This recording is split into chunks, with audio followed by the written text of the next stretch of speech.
is an absolutely beautiful day.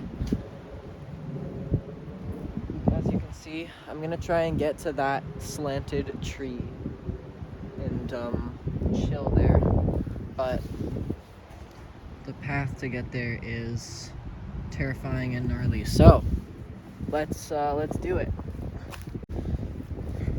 I've been thinking about the new Earth a lot, man.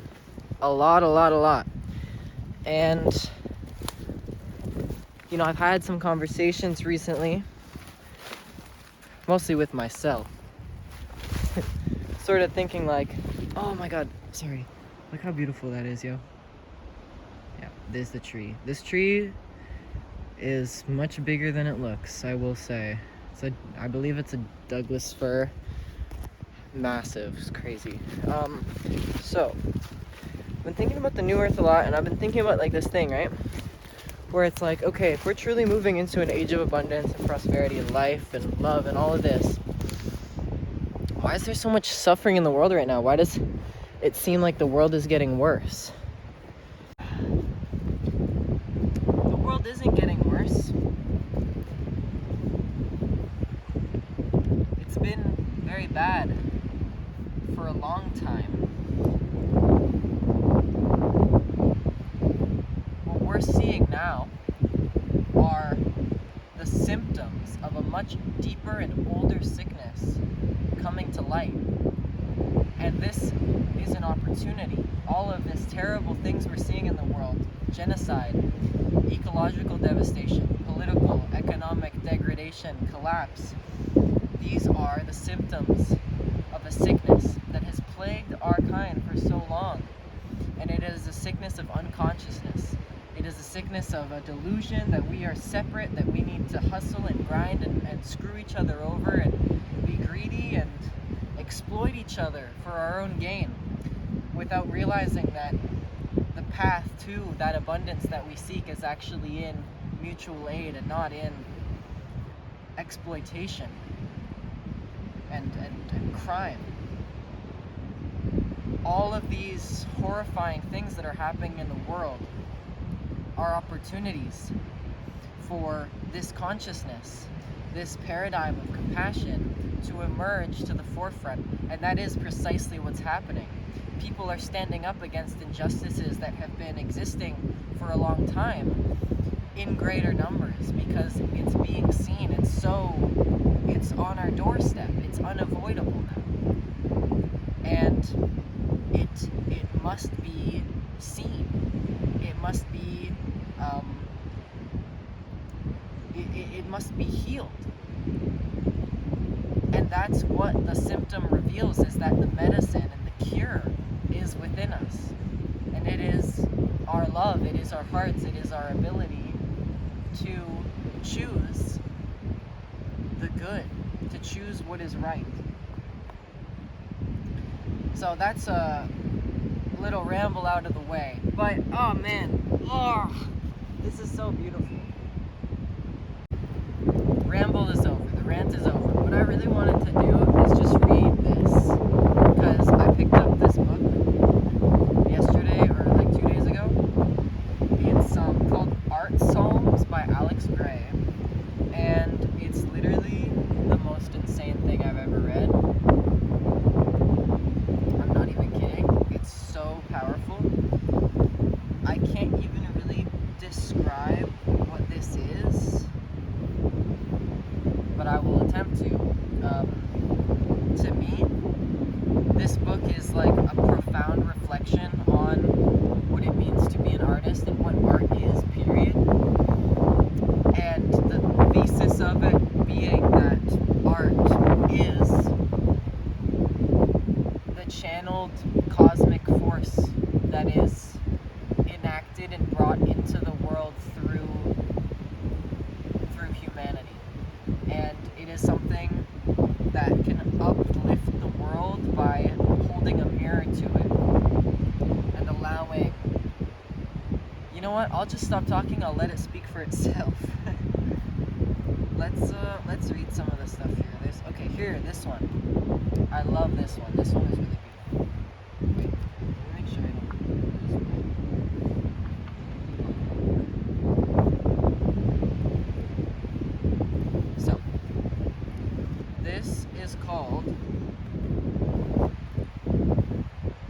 bless your eyes. And if you guys don't know who Alex Grey is, I knew him as a painter. He is a painter. He did art for Tool.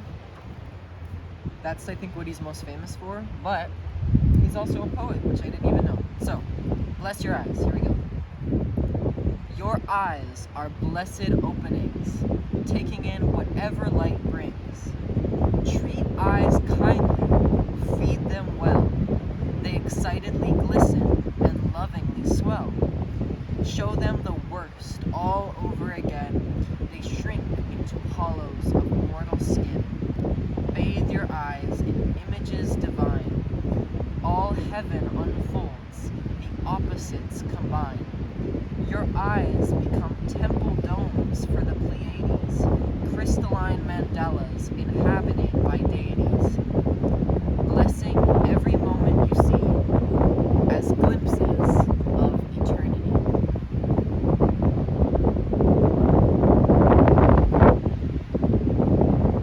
Sorry, I got distracted. I was worried that the wind was gonna knock my camera mount over, but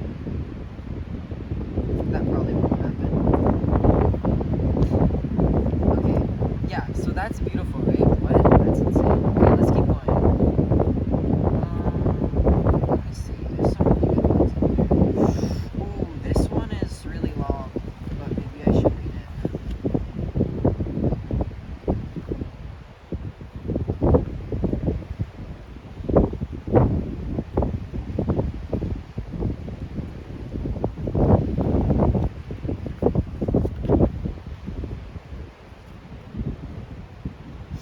Oh, this one's good. This one is just called Art Psalms. This is like the first one in the book. Angels dictate mystic rants, accompanied by picture prayers. Precious alloy of art and wisdom, forged in a soul furnace, beaten on the anvil of discontent, until shaped suitable for the altar in the church of vision where creativity is religion.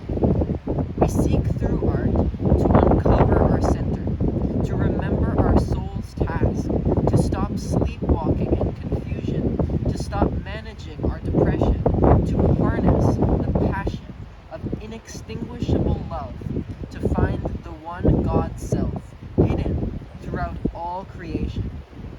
Art is the scab, healing the wound of the separate self-illusion. Creators aligned with divine will make the soul perceptive. Artist priests with minimal dogma transfix, transform, and evolve the chaotic melding of cultures through the dross of the ego to superconscious fusion with the nature field. Suddenly, holy spirits are everywhere. Saviors invent solar panels, restore species and habitats. Mushroom alchemy transmuting earthly desecration. All creatures, brothers and sisters, planet as holy temple. Oh! Ah! It's so good. Okay, let's see. There's some really good ones in here about like the nature of art. Okay, let's read this.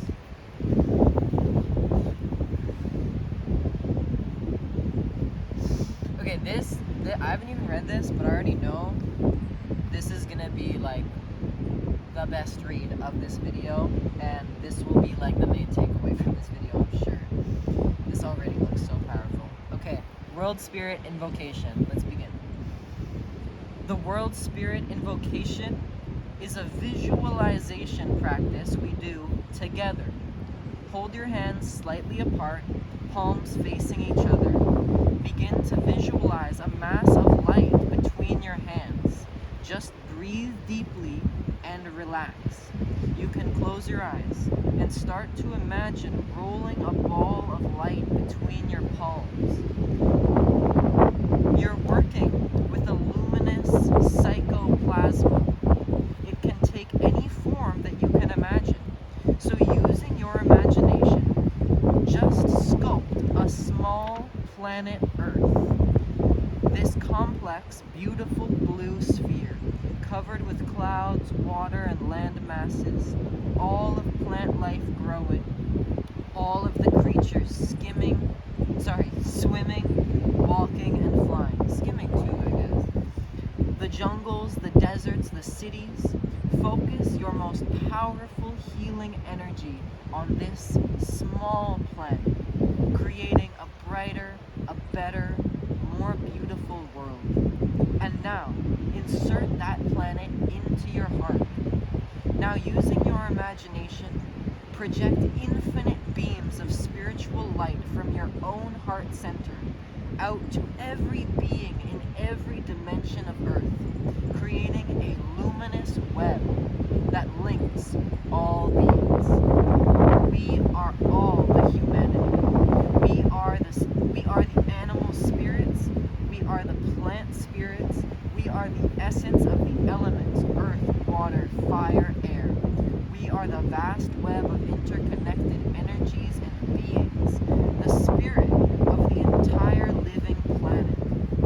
We see ourselves as the radiant presence of the great world spirit, allowing us to use this blessed power for a prayer of purification. May the element of space in our bodies, in our world, in our cosmos, be pure from the beginning and throughout all time. May the element of air in our bodies, in our world, in our cosmos, be pure from the beginning and throughout all time. May the element of water in our bodies, in our world, in our cosmos, be pure from the beginning and throughout all time. May the element of fire in our bodies, in our world, in our cosmos, be pure from the beginning and throughout all time. May the element of earth in our bodies, in our world, in our cosmos, be pure from the beginning and throughout all time. Space, air, water, fire, earth, in our bodies, in our world, in our cosmos, pure and clear, now and forever. Wow. Man, see, I could like dive so deep into how conscious this book is.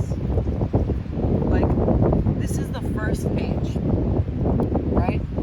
Before anything starts. To the memory of my father and mother, Walter and Jane Velsey, who nurtured my artist's path. To the brilliant forces of the divine feminine in my life, beloved wife, Allison Gray, and divine daughter, Zena Gray. To all who hunger for a relationship with the Great Spirit to heal themselves and activate their creative lives. This part. May any merit generated by this volume be offered to the benefit and liberation of all beings.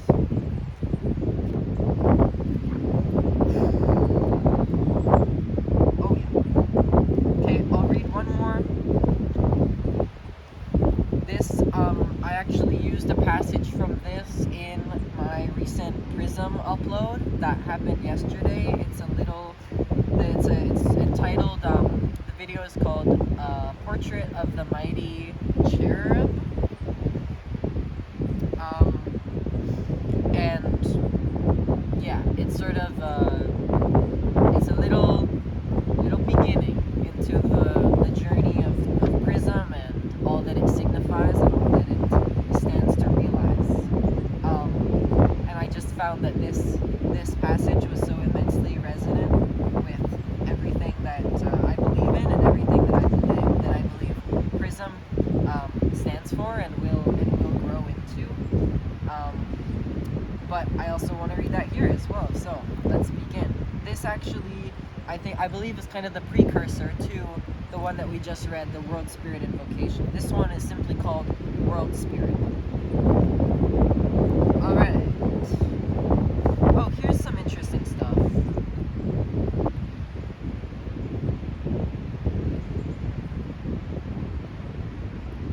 Okay, so it says, Allison joined me on stage to recite the World Spirit Invocation, accompanied by Kenji on the electric violin. That's awesome. The audience joins in meditation during the World Spirit Invocation.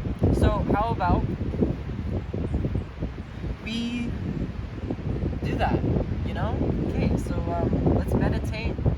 I love this imagery. There's like these energy lines blasting out into space. It looks so cool.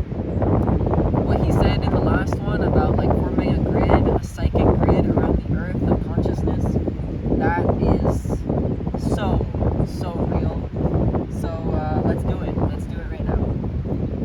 So yeah, let's just go into meditation, whatever that means to you, so we can amplify this beautiful author's intention to the highest, most exuberant and powerful degree possible. Okay, let's begin.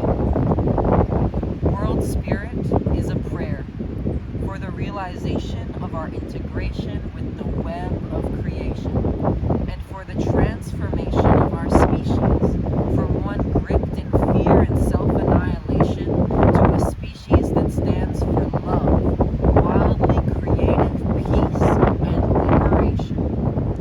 Art can be worship and service, the incandescent core of our soul, a glowing God's eye, infinitely aware of the beauty of creation, is interlocked with a network of souls, part of one vast soul group, the group of soul. The group soul of art beyond time comes into time by projecting music and symbols into the imagination. God's radiant grace fills the heart and mind with these gifts.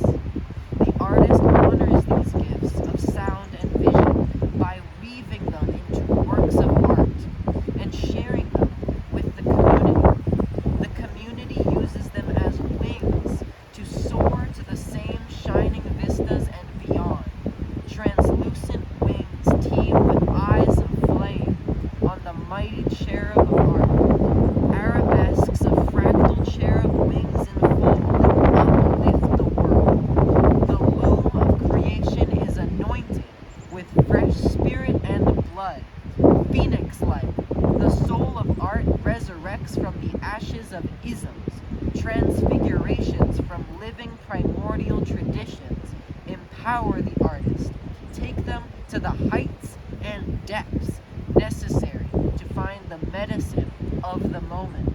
A new image and song of the infinite one, God of creation, manifested effulgently, multidimensionally, with the same empty fullness that Buddha knew, and the same compassionate healing that Jesus spread. Krishna plays his flute, and the goddess dances. The entire tree of life vibrates with the power of love. A mosaic and tile maker inspired by Rumi finds infinite patterns of connectivity in the garden of spiritual interplay as the world spirit awaits its portrait. Wait!